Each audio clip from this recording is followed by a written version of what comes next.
Bloomberg Audio Studios. Podcasts, radio, news. So here's the latest this morning. The President of the United States, Donald Trump, cancelling European tariffs that were set to begin February 1st after reaching a framework deal over Greenland. The US Commerce Secretary Howard Lutnick joins us now, making some waves at the World Economic Forum over the last couple of days. Mr. Secretary, it's good to see you. Great to see you. Let's cut through the drama. Let's get to the big point, the elephant in the room.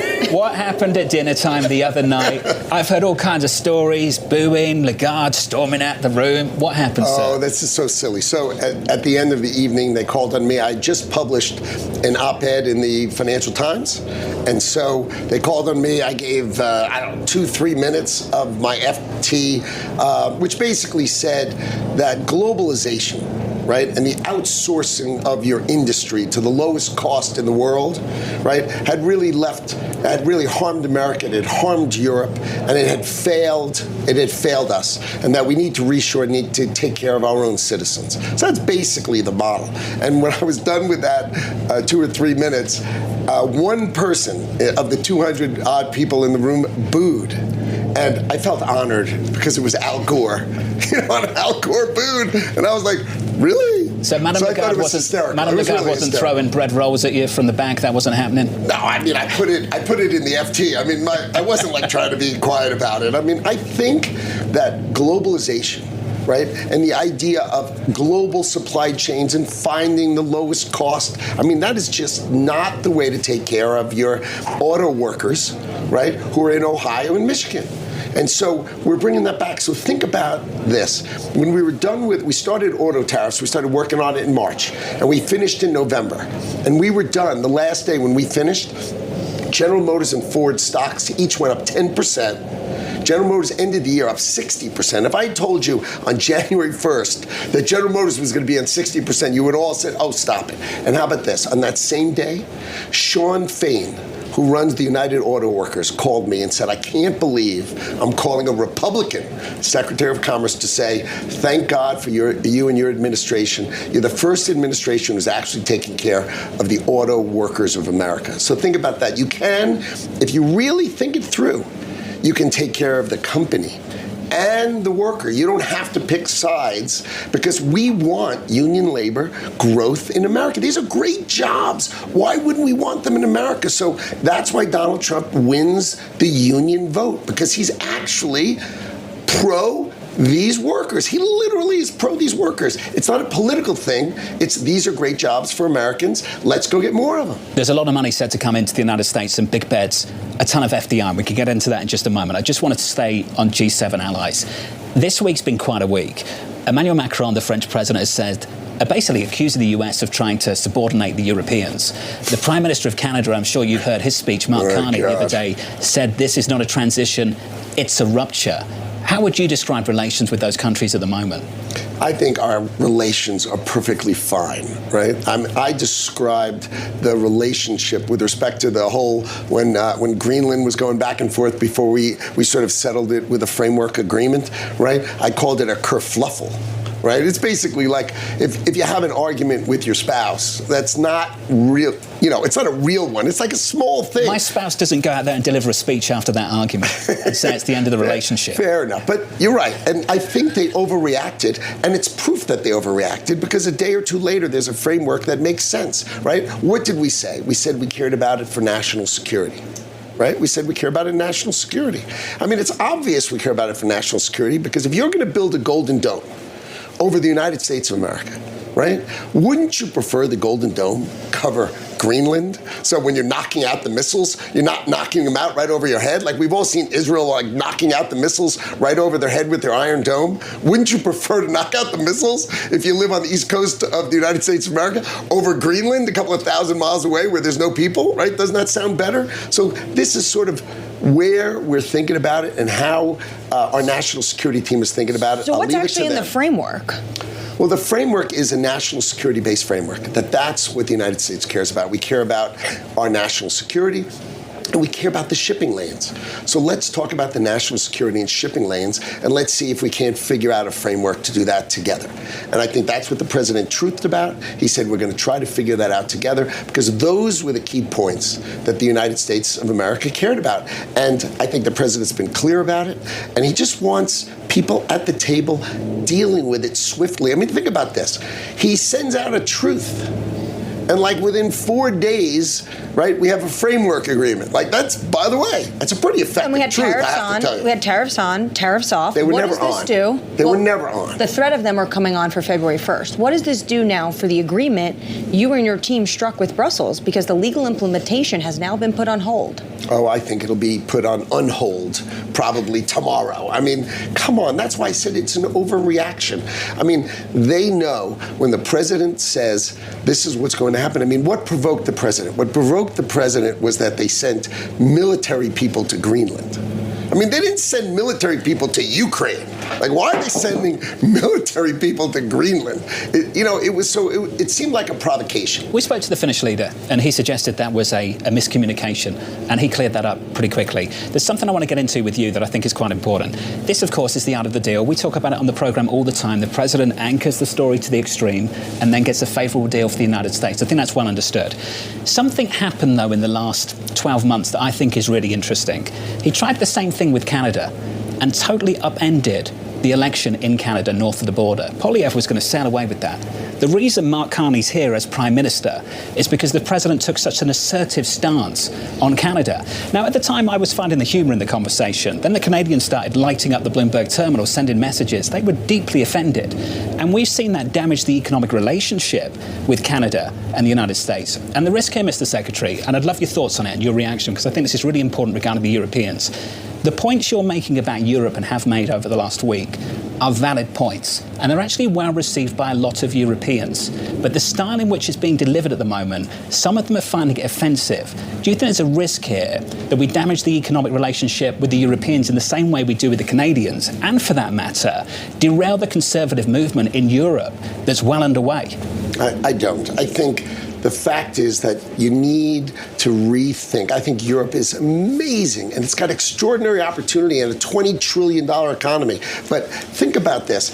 If they had the right digital rules, meaning similar digital rules to the United States, we have $6 trillion worth of committed investment to build data centers in America. And we have a $30 trillion economy. So if they had a $20 trillion economy, you'd say, okay, if they had the same rules, they could get $4 trillion. Or how about $2 trillion? You realize $2 trillion for their economy, right, would be 10 points of GDP spread over 3 or 4 years. I mean, that would produce amazing growth. And let me sort of explain how that works. So we did a deal with Micron, right? They're going to build $200 billion in America. So on Friday, last Friday, we did a groundbreaking of their mega fab, $100 billion fab. And where did they do it? They did it in upstate New York and Syracuse. Now, there hasn't been industrial building in upstate New York in probably 40 years. But if you think about it, it had a huge industrial base once upon a time. So what does it have? It has power, because it has the power infrastructure for that. So what that does is it creates like this enormous uplift. And I think Europe can do the same thing. I think the UK can do the same thing.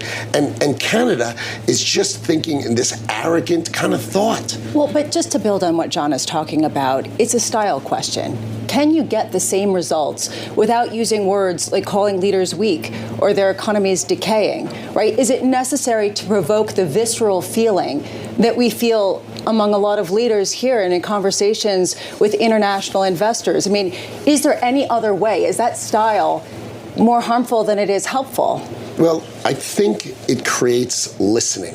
Like, people pay attention to it and listen to it. If you just sort of blend in, no one hears anything in Davos, right? Everybody says the same blah, blah, blah, blah, blah. And if you need to break out and you need to say it. So my view is, right, that Canada has never expressed to the world that they have the best deal, the second best deal in the world. The best deal in the world is Mexico, because remember, they have USMCA, which means 85% of the Canadian economy comes into the United States for zero. And there he is complaining that he's going to go to China and improve it. What's he going to do? China's delighted to sell to him, but do you think China's going to open their economy to accept exports from Canada? This is the silliest thing I've ever seen. They have the second best deal because Mexico's got a little better deal. They have 25% on the extra 15%, whereas Canada's got 35% on the extra 15%. But give me a break. They have the second best deal in the world. And all I got to do is listen to this guy whine and complain? Mr. Secretary, in fairness, you've seen from the airplanes, you've seen about a 30% decline in Canadian visitors to the United States, if not significantly more. You've seen a similar type of decline from China.